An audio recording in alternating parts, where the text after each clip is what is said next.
रामचरितमानस अयोध्या कांड का शेष भाग हिंदी में सुनिए। जो लोग गुरु के चरण कमलों के अनुरागी हैं, वे लोग में लौकिक दृष्टि से भी और वेद के परमार्थिक दृष्टि से भी बड़भागी होते हैं। फिर जिस पर आप गुरु का ऐसा स्नेह है, उस भरत के भाग्य को कौन कह सकता है। छोटा भाई जानकर भरत के मोह पर उसकी बड़ाई करने में मेरी बुद्धि सकुचाती है। फिर भी मैं तो यही कहूँगा कि भरत जो कुछ कहे वही करने में भलाई है। ऐसा कहकर श्री रामचंद्र जी चुप हो रहे। तब मुनि भरत जी से बोले, हे तात, सब संकोच त्याग कर कृपा के समुद्र अपने प्यारे भाई से अपने हृदय की बात कहो। मुनि के वचन सुनकर और श्री रामचंद्र जी का रूप पाकर गुरु तथा स्वामी को भरपेट अपने अनुकूल जानकर सारा बोझ अपने ही ऊपर समझकर भरत जी कुछ कह नहीं सकते। वे विचार करने लगे। शरीर से पुलकित होकर वे सभा में खड़े हो गए। कमल के समान नेत्र में प्रेमाश्रुओं की बाढ़ आ गई। वे बोले, मेरा कहना तो मुनिनाथ ने ही निभा दिया। जो कुछ मैं कह सकता था वह उन्होंने कह दिया। इससे अधिक मैं क्या कहूं। अपने स्वामी का स्वभाव मैं जानता हूं।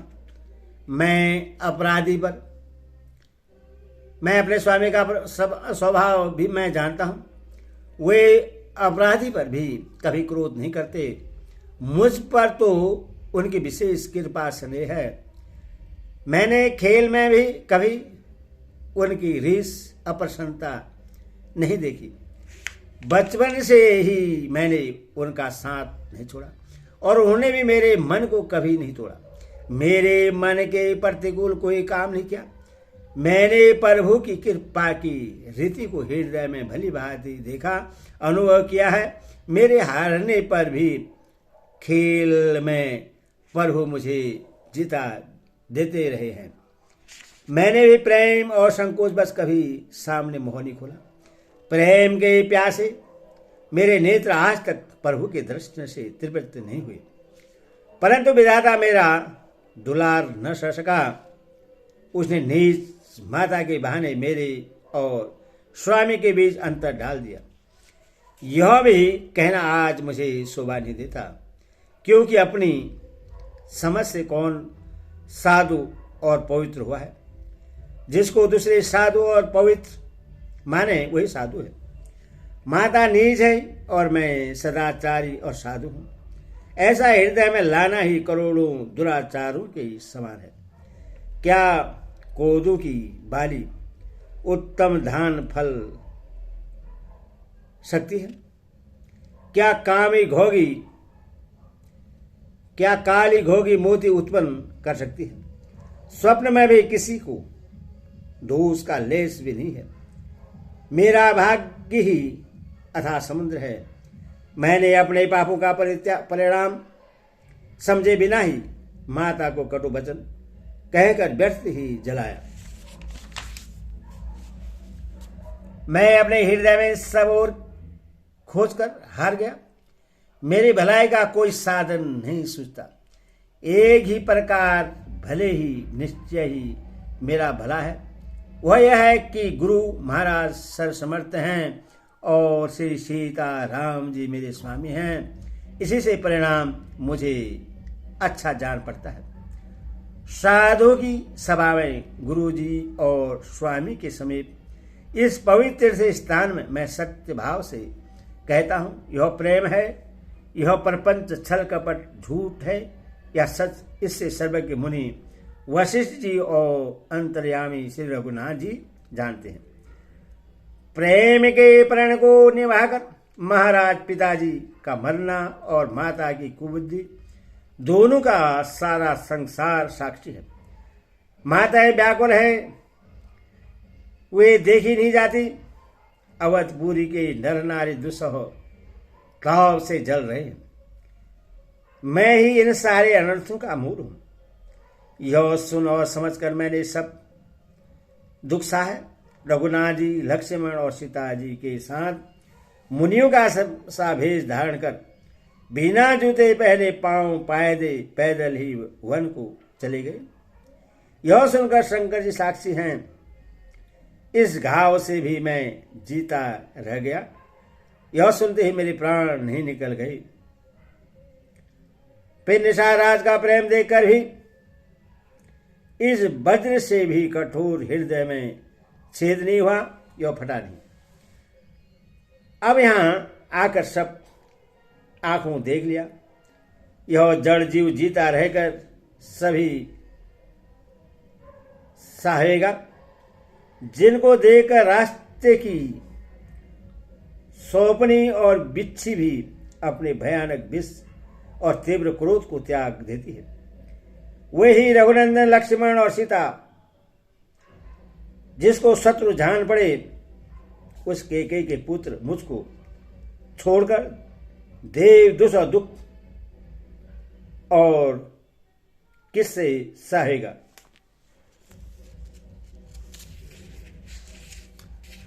अत्यंत व्याकुल तथा दुख प्रेम विनय और नीति में सनी हुई भरत जी की श्रेष्ठ वाणी सुनकर सब लोग शोक में मग्न हो गए। सारी सभा में विषाद छा गया, मानो कमल के वन में पाला पड़ गया हो। तब ज्ञानी मुनि वशिष्ठ ने अनेक प्रकार की पुरानी ऐतिहासिक कथाएं कहकर भरत जी का समाधान किया। फिर सूर्य कुल रूपी कुमंद वन के प्रफुल्लित करने वाले चंद्रमा श्री रघुनंदन उचित वचन बोले, हितात तुम अपने हृदय व्यर्थ की ग्लानि करते हो, जीव की गति को ईश्वर के अधीन जानो। मेरे मत में भूत भविष्य वर्तमान तीनों कालों और स्वर्ग पृथ्वी पाताल तीनों लोगों के सब पुण्यात्मा पुरुष तुमसे नीचे हैं। हृदय में भी तुम पर कुटिलता का आरोप करने से यह लोक यहाँ के सुख यश आदि बिगड़ जाता है और परलोक भी नष्ट हो जाता है। मरने के बाद भी अच्छी गति नहीं मिलती। माता कैकेयी को तो वे ही मूर्ख दोष देते हैं जिन्होंने गुरु और साधु की सभा का सेवन नहीं किया। हे भरत, तुम्हारा नाम स्मरण करते ही सब पाप प्रपंच अज्ञान और समस्त अमंगलों के समूह मिट जाएंगे तथा इस लोक में सुंदर यश और परलोक में सुख प्राप्त होगा। हे भरत, मैं स्वभाव से ही सत्य कहता हूं।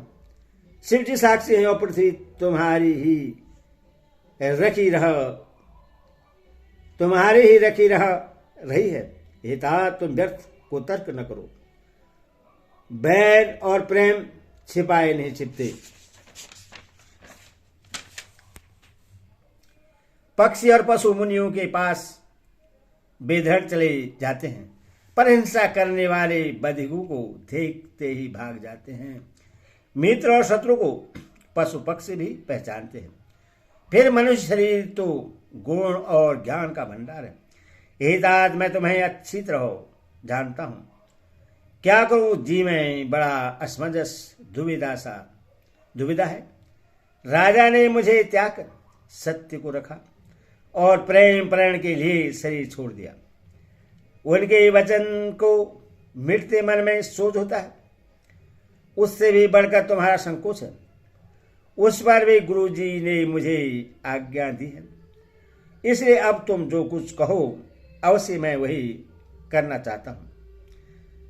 तुम मन को प्रश्न कर और संकोच को त्याग कर जो कुछ कहो मैं आज वही करूं। सत्य प्रतिज्ञ रघुकुल श्रेष्ठ श्री राम जी का यह वचन सुनकर सारा समाज सुखी हो गया। देवगणों से देवराज इंद्र भयभीत होकर सोचने लगे कि अब बना बनाया काम बिगड़ना ही चाहता है, कुछ उपाय करते नहीं बनता। तब वे सब मन ही मन श्री रामचंद्र जी की शरण गए। फिर वे विचार करके आपस में कहने लगे कि श्री रघुनाथ जी तो भक्ति के बस है। अमरीश और दुर्वासा की घटना याद करके तो देवता इंद्र बिल्कुल ही निराश हो गए। पहले देवताओं ने बहुत समय तक दुख सहे, तब भक्त प्रहलाद ने ही नरसिंह भगवान को प्रकट किया था। सब देवता परस्पर परंपर कानून से लग कर और सिर धुनकर कहते हैं कि अब इस बार देवताओं का काम भरत जी के हाथ है। हे देवताओं, और कोई उपाय नहीं दिखाई देता। श्री राम जी अपने श्रेष्ठ सेवकों की सेवा को मानते हैं, अर्थात उनके भक्त की कोई सेवा करता है तो उस पर बहुत प्रश्न होते हैं। अतएव अपने गुण और शील से श्री रामचंद्र जी को बस में करने वाला भरत जी का ही सब लोग अपने अपने हृदय में प्रेम सहित स्मरण करो। देवताओं का मत सुनकर देव गुरु बृहस्पति जी ने कहा, अच्छा विचार किया, तुम्हारे बड़े भाग्य हैं। भरत जी के चरणों का प्रेम जगत में समस्त शुभ मंगलों का मूल है। सीता नाम श्री राम जी के सेवक की सेवा सैकड़ों कामधेनु के समान सुंदर है। तुम्हारे मन में भरत जी की भक्ति आई है तो अब सोच छोड़ दो। विधाता ने बात बना ली। हे देर रात भरत जी का प्रभाव तो देखो। श्री रघुनाथ जी सहज स्वभाव से ही उनके पूर्ण रूप से बस में हैं। हे देवताओं, भरत जी को श्री रामचंद्र जी की परछाई की भांति उनका अनुसरण करने वाला जानकर मन स्थिर करो, डर की बात नहीं है। देव गुरु बृहस्पति और देवताओं की संपत्ति आपस में विचार और उनका सोच सुनकर अंतर्यामी प्रभु श्री रामचंद्र जी को संकोच हुआ। भरत जी ने अपने मन में सब भोजा अपने हिस्से जाना और वे हृदय में करोड़ों अनेकों प्रकार के अनुमान विचार करने लगे। इस तरह से विचार करके अंत में उन्होंने मन में यही निश्चय किया कि श्री रामचंद्र की आज्ञा में ही अपना कल्याण है। उन्होंने अपना प्रण छोड़कर मेरा प्रण रखा, यह कुछ कम कृपा और स्नेह नहीं किया, अर्थात अत्यंत अनुग्रह और स्नेह किया।